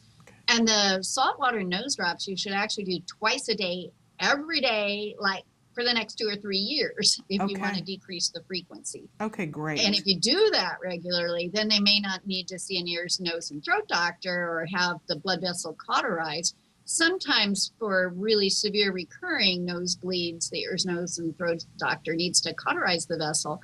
But that does not always solve it, and you can still get frequent nosebleeds after the cautery. So if you can prevent the need for cautery by doing the saltwater nose drops and the Vaseline twice a day religiously, that's a much better outcome. Okay, sounds good to me, and I did not know that information, so that's really good. Now, it's interesting that we got a lot of ear, nose, and throat questions today, and I don't think they're related, actually. Yeah, just the season, I guess. It is. Truly, it is. What are we saying? So we have another question for the unicorn. They said fumes, such as perfumes and incense, trigger asthma. Do you recommend wearing a mask when we need to be in those environments? Could be the teacher could be the teacher or out in community, any type of brand of mask we should look for and thank you. I think that what they're saying is that and we've experienced this before, not from an allergy standpoint, but a teacher that liked to wear a lot of perfume. And our child just like sensory wise didn't like it. But I can't even imagine if the teacher was wearing perfume and it triggered your child's asthma. Would a mask help that, Dr. Copeland? It might, but and we'll talk about the mask because I think that's a great question, and there are some things you can do. But specifically for a teacher, I think it's the responsibility of the teacher to realize that perfume can be a very serious trigger for some students. And that's teaching in class is not the time to wear perfume. So that's worth talking to the teacher about it. And hopefully the teacher would resolve it right there and then. Yeah. But if need be, having a conversation with the school in general to increase the awareness that there can be some very significant medical reactions to exposure to perfumes. But of course, you can't do that for all of the public. So going out in the community, the idea of wearing a mask is a good one. And there's a helpful website called ACHOO Allergy. So that's all one word, ACHOO allergy, all one word, .com. And they review the evidence on helpful masks. You want a mask that will screen out particles as well as fumes. And so they're categorized and labeled either N95 or N99. Those are good ones for screening out particles, but to also screen out fumes, they should be combined within that mask with what's called an active carbon filter. And so that website reviews a lot of the different options, especially for going out in the community where you can't ask everyone to not wear perfume or, there's going to be exposure to fumes. Dr. Copeland, I've never heard of any of these things before. This is all exciting, exciting news. Who knew? Dr. Copeland knew. That's why she's a unicorn. All right, we're going to take a short break, and then we're going to come back and talk with Dr. Copeland about the difference between fish oil and cod liver oil. So stick with us. Okay. What do you think about the prevalence of autism, the rising number of prevalence, and what are your thoughts on what this world is going to be like with so many individuals on the autism spectrum? I think a lot of the increase is just increased detection on the milder spectrum, but I think there is some severe autism that's increased. Older parents having children would be one factor. Lack of vitamins, like B vitamins prior to pregnancy, chemical insults, taking prescription drugs in the first trimester. There's a whole lot of little insults like this that can interact with susceptible genetics. I work in a technical field, and there's mild autism and Asperger's and dyslexics all over it. One of the best millwrights in the feedlot industry is severe dyslexic. He's one of the best millwrights that there is, and that builds complicated feed mills. And the thing that worries me is they've taken so many of the hands-on classes out of the school: cooking, sewing, woodworking, metalworking, auto shop. There's a lot of kids that are kind of different. They make great mechanics, and we have a shortage of mechanics right now. We have a shortage of engineers. I'm getting concerned that there's some smart kids that are kind of different, kind of getting a handicap label. Now, where the diagnosis really makes a difference is later on in life with their relationships. And the wife is wondering why the husband is not very demonstrative and not very lovey-dovey and emotional. And this is where getting a diagnosis can really help their marriage, because then the wife understands. See, that's where that kind of, when it comes to relationships, that's where the diagnosis can really, really make a difference. I think one of the problems today is sort of a more social society today. The kid that was a little bit not too social before, he'd be out there in the auto mechanic shop getting along great with the shop teacher, and they've gotten rid of that kind of stuff. You see, I'm in a weird situation where I walk back and forth between the autism world and the sort of metalworking and cattle working kind of world. And there's farmers that I know that are on the spectrum, and they're doing great in farming. So maybe it's not that these kids actually do have a diagnosis then, but maybe the prevalence was there before? Well, I think on the mild end, I think the prevalence is probably there. But I think there's severe autism that has increased. There's way too much sugar in the diet. We also have an omega-3 deficient diet in this country. We're not getting enough omega-3s. I think let's go back to the alternative things, fish oil supplements, some of the B vitamins, and lots of exercise. Kids are eating way too much sugar, and kids are not just getting enough activity. You know, mother used to say to me, go outside and run the energy out of you. Well, the kids aren't doing that today, so that makes the ADHD worse. Welcome back to Autism Live. We have Dr. Linda Copeland with us via Skype. Dr. Copeland, we refer to her as the unicorn because she is both a board-certified behavior analyst and she is a developmental pediatrician. She's two things in one, and it makes it very fabulous because she can answer questions that you would ask a pediatrician, but she's coming at it from a point of view of somebody who understands what behavioral treatment for autism is, which is truly amazing. So we call her the unicorn. And our next question, somebody said, for the unicorn, are there differences between fish oil and cod liver oil, and is taking fish oil enough? And thank you. Again, another wonderful question, and it depends on what you're trying to treat nutritionally for your child as to whether it's enough or not. But cod liver oil comes from the liver, specifically of the cod fish, whereas fish oil comes from the body of any of a variety of fish. And they have somewhat different ingredients. They both can be very nourishing. Cod liver oil is an excellent source of vitamin A and vitamin D, as well as helpful fatty acids, the omega-3 acids. But in terms of the types of omega-3 fatty acids that cod liver oil has, it has more DHA as opposed to EPA. Those are the two big omega-3 fatty acids, DHA and EPA.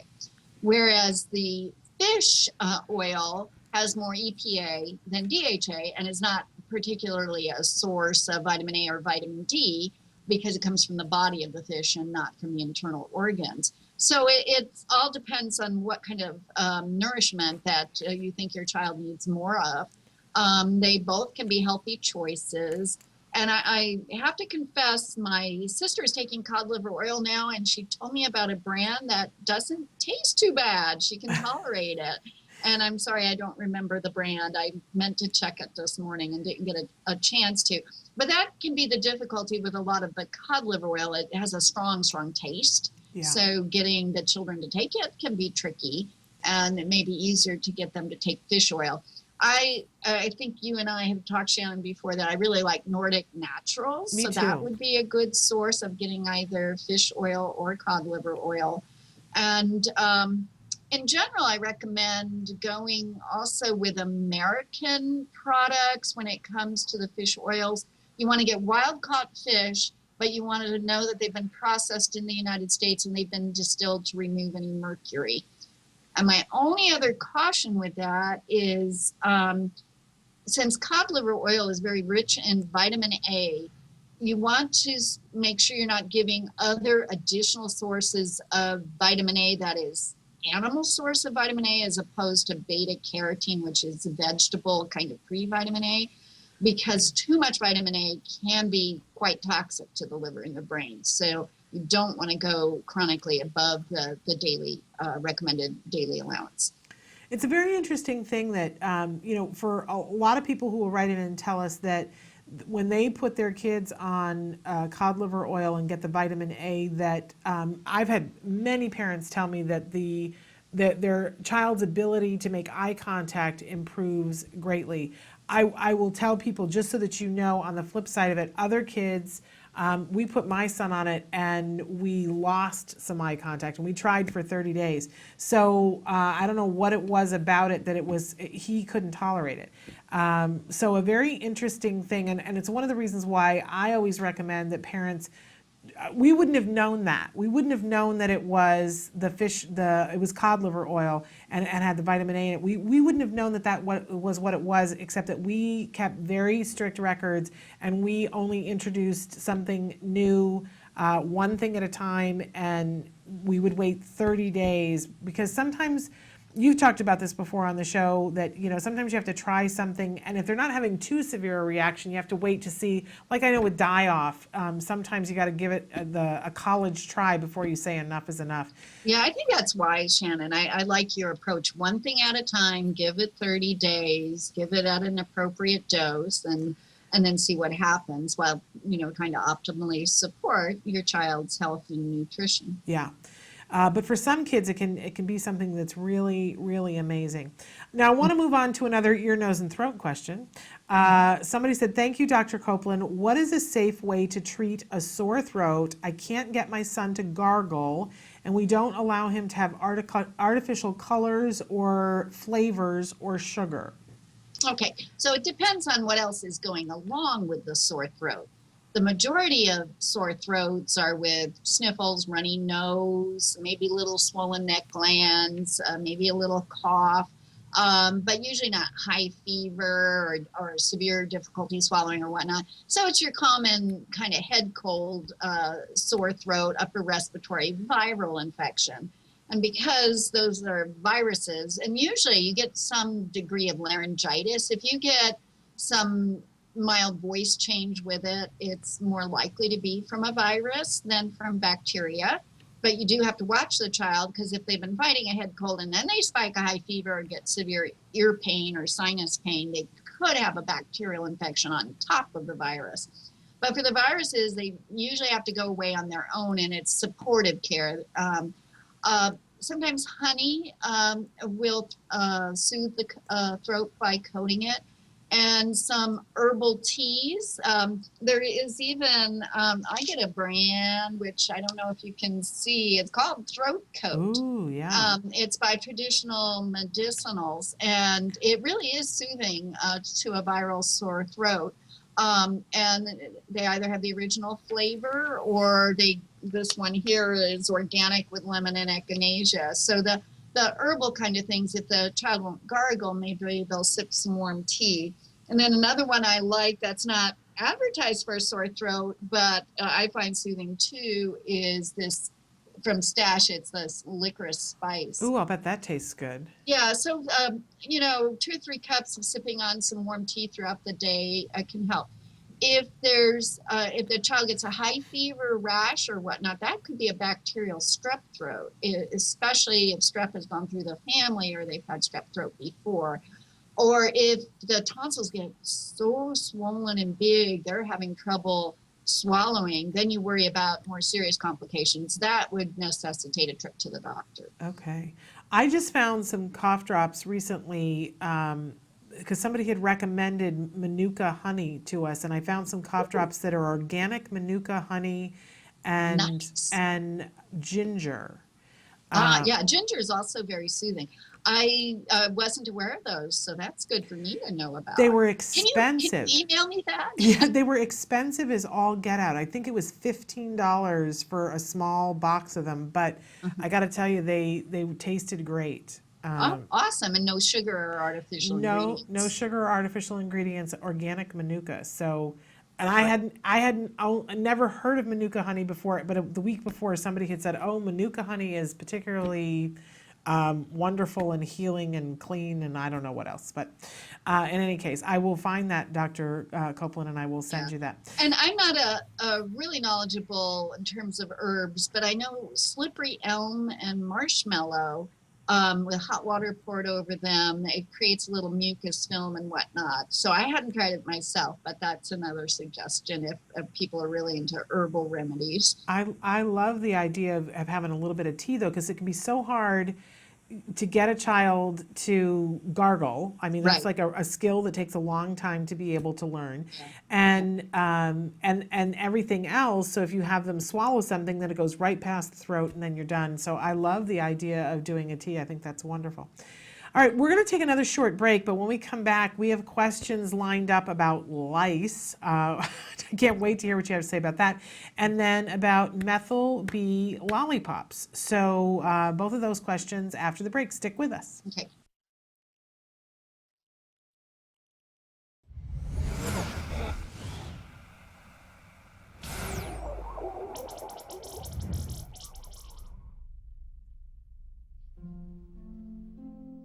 Currently, in the United States, 1 in 88 children is affected by autism. 1 in 88 means something different when your child is the one. Recovery is possible. Hi, I'm Shannon Penrod, host of Autism Live, an online show about autism broadcast by CARD, the Center for Autism and Related Disorders. I'm also the mother of a child with autism, my beautiful son, Jem. You know our old joke, guess what? Chicken butt. Chicken butt. So we're gonna take the chickens. But things weren't always so easy. I remember when Jem was first diagnosed with autism. I used to lay awake at night in bed and pray for someone or something that could help us to get our child back.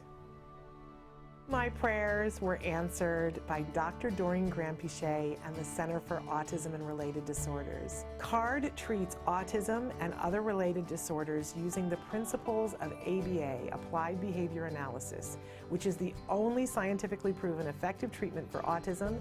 It is also recommended by the American Academy of Pediatrics and the U.S. Surgeon General. About a year after we started treatment with CARD, we were able to see tremendous improvement, and we got our child back. What grade are you in? Second. You are a smart cookie, huh? Mm-hmm. Do you like school? Yeah. Do you have any good friends? Yeah, Oscar. Oscar is your best friend? Yeah. And my child is just one of thousands to benefit from CARD ABA therapy. Across the nation and around the world, children are making amazing progress and being given the keys to unlock their full potential. Recovery from autism is absolutely a possibility. We've been recovering children for over 20 years. It's just a matter of identifying the child's medical needs, understanding the child's sensory issues, and then teaching the child all of the skills they need in order to function normally. We know there's hope for autism. Autism is treatable and recovery from autism is possible.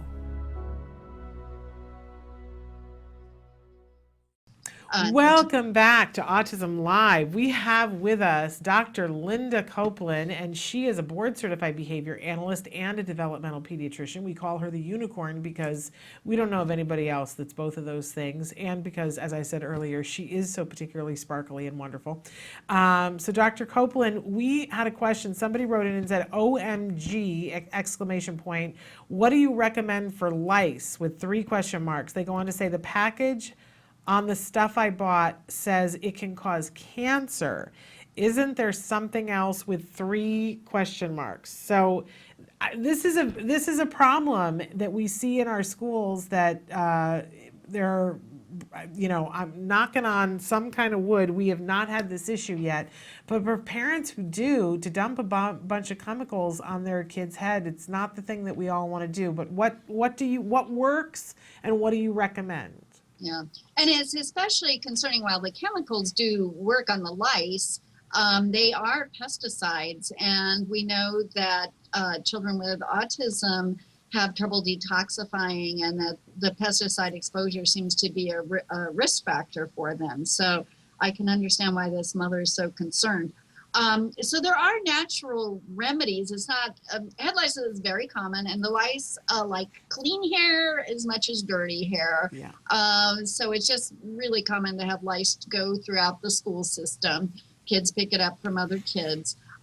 So you basically have to smother the lice with something natural to slow them down so you can comb them out. So it's a lot of work. Okay. That I have to be honest about. So olive oil works good, or almond oil. So you just really have to oil up the hair. That'll slow any live adult lice out. And then you get a fine nits comb for combing out, a lice comb for combing out. And you just go through the sections of hair. You comb out any of the live adult lice. They're small but visible. And then you also have to get the nits out, which are these white little eggs. They look like tiny white pearls that like to stick to the hair. So basically, you really oil down on the hair. You comb each section. Then you rinse. You shampoo the hair, rinse twice, and do it again. And you basically have to do that olive oil treatment every day for about a week, and combing. the real treatment is combing them out Okay. and getting all the nits as well. And then So that would be a natural way of treating it. And then isn't it important that you also, and I don't know about if everybody else is as itchy as I am right now, just talking about it, I'm like, but don't you then also have to do like all the bedding and the stuffed animals and anything that the child's head you has come want in to contact with? be careful with that too. Certainly wash all the combs and brushes, and for girls, the barrettes and hairbands and that sort of thing. If there's been and certainly wash their bedding, and if there's been a recurrence, then you might have to do, and they have a lot of stuffed animals. You don't want the nits getting on the toys like stuffed animals. They can live for a couple of weeks. So you can take all the stuffed animals and double bag them in plastic bags for 2 weeks. That will kill any eggs. Okay. So yeah, it's a lot of work. Wow. But nice to know that if you really don't want to do the chemical thing, that there are other alternatives. I had always heard that you end up having to throw away all the stuffed animals and the kids are hysterical. But I love the idea of double bagging them for 2 weeks so that everything is dead. Wonderful. Thank you for that. We'll keep that in mind. And then we have another question about methyl B lollipops. And maybe we need to start with talking about a little bit about methyl B and why somebody might be interested in having it in a lollipop. And then somebody wants to know, do they work? Does doing a methyl B lollipop work? Okay, so methyl B refers to methyl B12 or cobalamin. So it's the B12 vitamin, which is very important in our metabolism. And B12 works with another B vitamin, folate.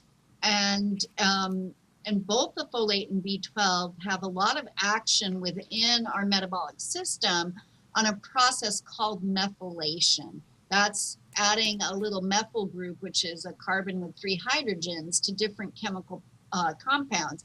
And the control of our body chemistry has a lot to do with methylation. And there is evidence that at least in important subgroups of autism spectrum disorder, maybe not all individuals with autism spectrum disorder, but many subgroups have trouble with their methylation chemistry. So that's the whole interest in vitamin B12 to begin with. And there have been some good research on vitamin B12 shots. Now, it turns out that vitamin B12, when you try to take it by mouth, it's hard to absorb. And historically, they were given as intramuscular shots, and then it was discovered that you could get some absorption with subcutaneous, shallower shots. I can see the desire to get methyl B12 in an oral form. The idea with the lollipop is because you got it in the methyl form and it's on the tongue, by sucking on the lollipop, perhaps there's better absorption through the tongue, but that, to my knowledge, has not been specifically studied, scientifically studied. So I don't see any evidence that the lollipops work. Okay. I don't see any evidence that they don't, but so it depends on the cost of them and if the parents want to give it a try. But I tried to look through and see if there was any research done, and I couldn't find any. Okay. Because I know for Gem, we did the methyl B shots for a while. And we did them, the ones where you were just underneath the skin. You were trying to the subcutaneous. Yes. And like you said, we had heard for years about people were seeing miraculous things happening with the methyl B12 shots. And I was always just skittish. I wasn't sure that I wanted to try it, but eventually we did. And we saw a big shift for Jem, and it was really good. We haven't been on the shots for a while, but every once in a while he'll say, we should do that again. Because he remembers it as being it helped him to be able to find his words, is what he says. So we had a good time with that. And I know we've had the opportunity to taste, there are a couple of different methyl B12 lollipops. They taste really good. And what I remember about them, they weren't terribly expensive, and they had a lower sugar content than any other kind of lollipop, and they didn't have artificial colors in them. So one of the things that we did for a while was we had them around just as a treat. As a more healthy treat. We weren't using them as a medicinal but they sure did taste good. I have to say that. Well, that's good to know. Yeah, because I hadn't heard of the lollipops before this question. I knew there was other attempts to use oral methyl B12, but there's even a spray. Somebody has a spray out, a nasal spray. So Yeah. I think there's lots of different, so I'm glad that somebody asked this question. Yeah. The whole issue is whether it gets absorbed to work medicinally. I don't have an objection to using the lollipops if they're not unduly expensive or if false claims aren't made about them. But it sounds like it's worth doing more research on. Yeah, and I don't remember them being expensive, and believe me, I'm the type of person that if they were expensive, that's the first thing I would remember. But I don't remember them being expensive. But in any case, we want to thank you so much for taking the time to be with us and for all the work that you're doing for our kiddos. We want to remind people that if they would like to be seen by your child, and what are the states that they can be seen by your child at this point? Is it just California? I'm licensed in California, so through CARD at various times I'll be in Northern or Southern California. The other 2 states that I'm licensed in are Arizona and New York at this time. Okay, and so if you want to get on Dr. Copeland's schedule, do they call CARD or do they call you?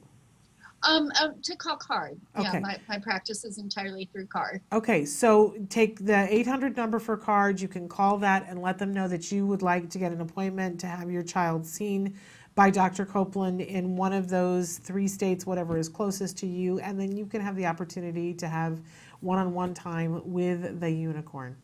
Dr. Copeland, we wish you the happiest of holidays, and we look forward to chatting with you again in 2016. Oh, absolutely. And happy holidays, everyone.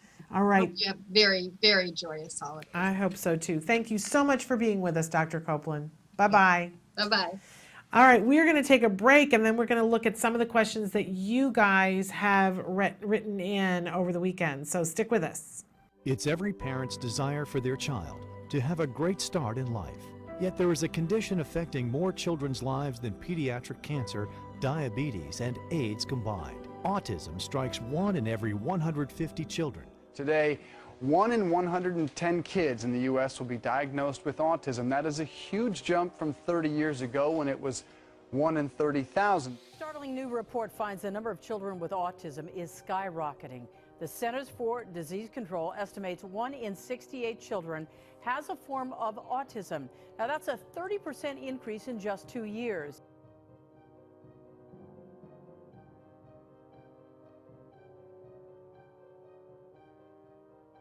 Well, a lot of this with all the accomplishments over the last 20 years, I'm thrilled.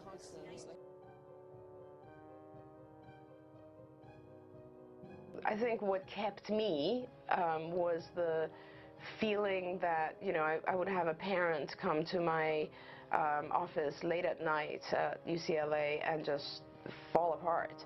And this is a long time ago. There were much less back then in terms of services and knowledge and so on. And I would just sit with the family and the parents and walk them through and try to take away some of their fears, and at that point I realized, I think the thing that's actually most important to me is that process. I mean, thank God that I've been very, very lucky and blessed to have so many incredible clinicians join me along the way and just develop CARD in such an amazing, magnificent way. That I could, for me, it was more really about how can I help the families? What can I do for the moms, the dads? It is just, and I feel like, there's no way I would ever really know because I haven't had my own child go through this, but I've experienced it with people a lot of times. Hi, this is Megan. I'm in 1st grade all by myself. My teachers are so fabulous. I like to read books. I like to go to my friends' birthday parties. I like to invite my friends to my birthday parties. I once had a sleepover with a friend.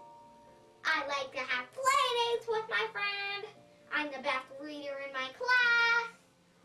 I like to go to the library. I like to read different series of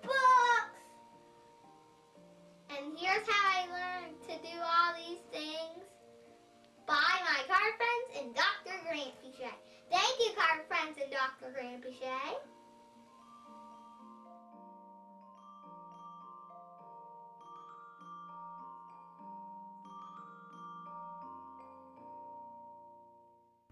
Welcome back to Autism Live. We just have a couple of minutes here at the end of the show, and I want to address a couple of things that were written in.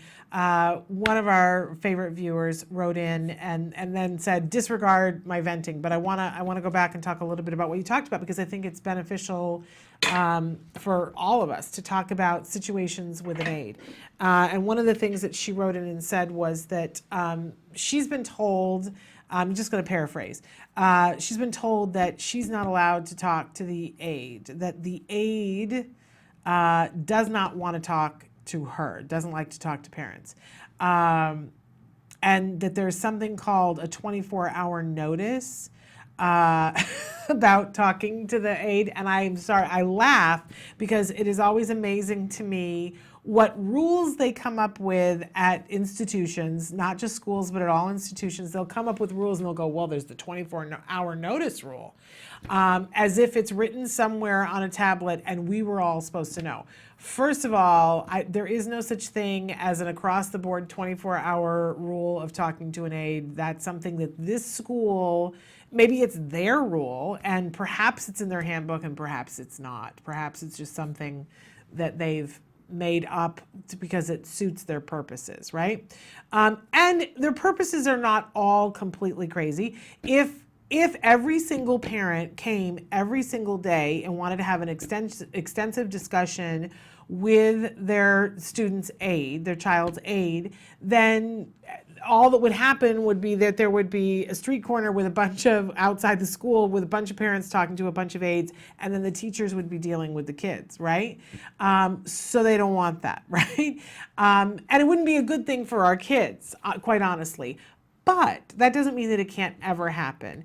And I love that here's my clue into who started this, is that they go on to say that then they didn't know about the 24-hour notice rule, so they did speak to the aide, and the aide said that actually it was nice to see the parents.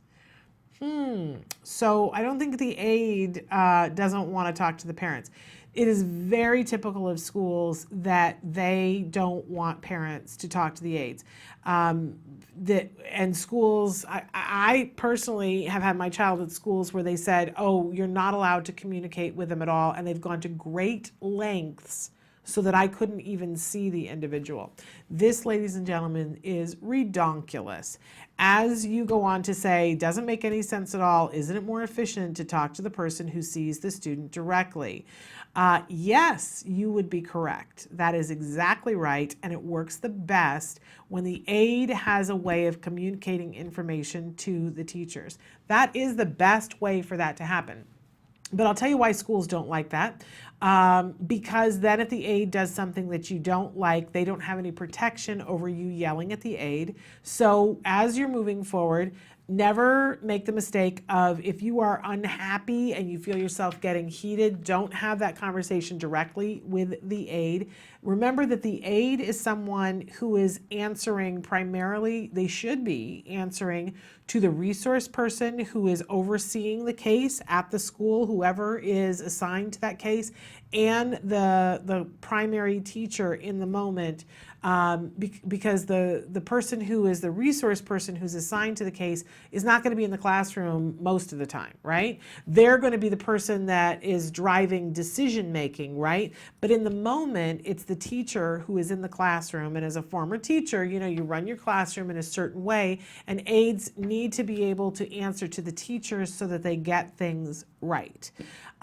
So the person who is the aide often doesn't get to make the decision about what happens, but they're the person who's implementing it. And so if we're upset about something, having a discussion only with them makes it seem that it's their fault, when in fact they were probably following orders from somebody else. Does that make sense?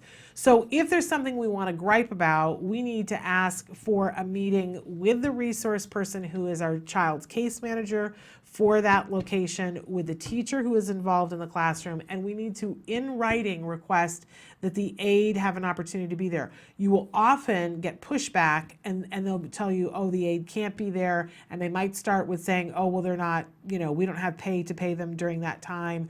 We don't have anybody to be with your child if we take them out, whatever. And maybe for the first meeting, when it's a problem, you can have the meeting with the two other people.